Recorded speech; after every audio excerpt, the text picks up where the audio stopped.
Good morning. My name is Megan Edwards of Focus Communications, and today we're getting another update from TriStar Gold. TriStar continues to advance Brazil's premier gold development project, Castelo de Sonhos, which is located in the mining-friendly Pará state, Brazil. The company trades on the TSX.V under the symbol TSG, and with us today is TriStar's president and CEO, Nick Appleyard. Nick, how you doing? Very well, thanks, Megan. We're doing very well today. Excellent. For those new to TriStar Gold, could you please give us a brief overview of the company and your flagship project, Castelo de Sonhos, in Brazil?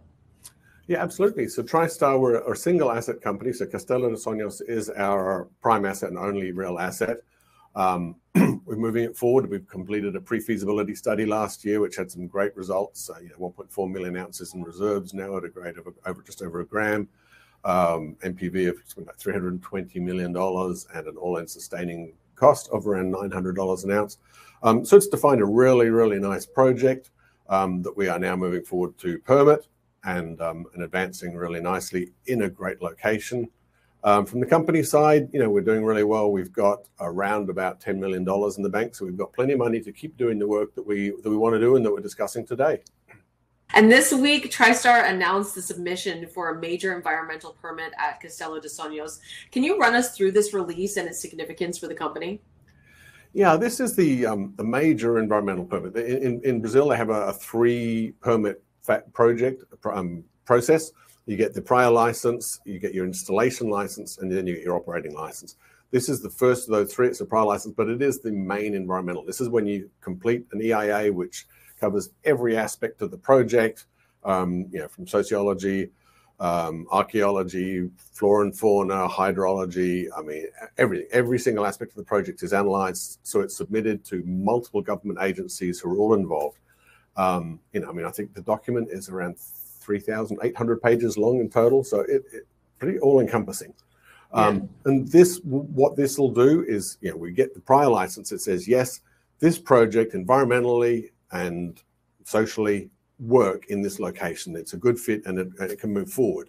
The process after that would be your engineering license and then turn it on your operating license. So, it is a really big step forward to move this forward and have it going with, so few red flags or no red flags at this point. So we're ecstatic with the process we're going through now. And now that you've submitted this permit application at Castelo de Sonhos, what are the next steps for the company as you progress the project through development? So right now, obviously, we're still going, the permitting's going on, the team don't stop now. The working towards the sort of the next major milestone in that process is the public meeting where we meet, have an open meeting in the community where everyone gets a chance to comment on the project. And we then have to obviously respond to those comments. Team are building towards that, doing a lot of prior engagement with all the community, with all the actors to make sure that runs smoothly. So that's the next major milestone on the permitting front. But in parallel with that, we're also have two drill rigs on site drilling to expand, looking for expansions on reserves and to keep growing the project because, this project has only just started. There's a lot more to do as far as expansion and additional resources and reserve drilling.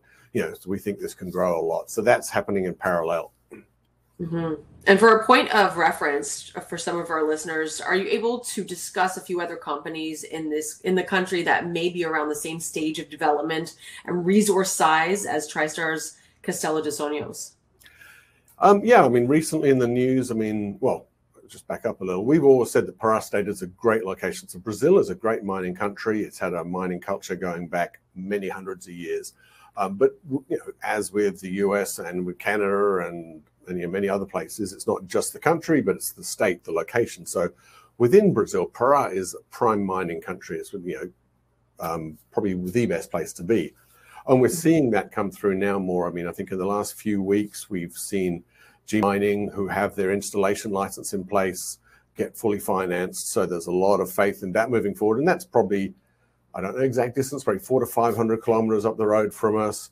I believe it's a couple of million ounces, the deposit, but it's a gold mine, open pit, but being developed in Pará State, with the full support of the state government and the authorities, and with now fully financed. So financiers outside of Brazil also recognize the ability of Pará State to to permit and build and promote and run these mines and allow them to run smoothly.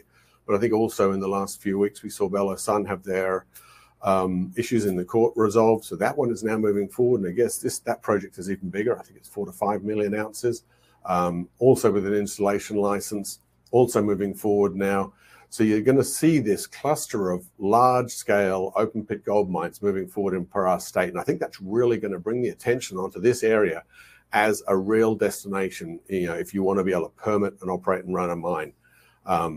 So I was really happy to see those other companies moving forward really well. We're about a year or so behind them on the permitting timeline, but they've sort of, how would you say, they fought through and they've got the cleared the path for us, so the state authorities know how it works. State authorities, are starting to recognize the benefit to the state in having this outside view that this is a place you want to be. So, they're trying to attract investment, and this is the best way for them to do it, is have successful operations in the places they should be. And in terms of news flow, what does the rest of the summer look like for TriStar? Yeah, well, as I mentioned a little earlier, we've got the 2 drill rigs on site doing the expansion drilling around Esperanza South. So we'll start having the drill results probably in September start to come through, and they'll come out then through the end of the year. And obviously in parallel with that, as we know when the public disclosure meeting is going to be, the public meeting to discuss the EIA, when we know when that is, we'll probably end up disclosing that and talking about that. And, and obviously anything else on the permitting side. But really, I think the main thing that's going to come out this year are going to be the drill results and which will show our ability to expand these reserves in our high grade area with a high profit portion of the deposit. That's going to be the really exciting stuff that's going to come. The real value adder is going to be the permits coming through next year. Right. So very busy summer ahead of you. Absolutely. Yes. I think I'm going to be down in Brazil quite a lot. So yeah, it's going to be very interesting.